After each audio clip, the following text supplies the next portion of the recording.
சொல்லால கொல்லுற உலகம் அத கேட்காதே, கண்ணால ஈர்க்கிற உலகம் அத பார்க்காதே. உண்மையான நேசர் ஒருவர் சிலுவையிலே தொங்கினதெல்லாம் உனக்காகத்தானே அன்பு, உனக்காகத்தான்.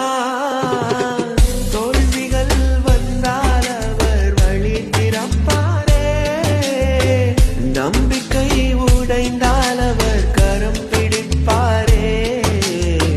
மனிதர்கள் தள்ளினால் அவர் அருகில் நிற்பாரே, மாறாத அன்பாலும் தன் வாழ்வை நிறைப்பாரே.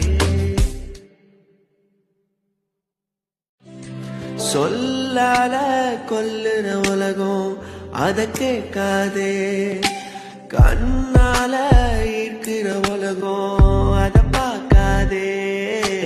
உண்மையான நேசர் ஒருவர் சிலுவையிலே தொங்கினதெல்லாம்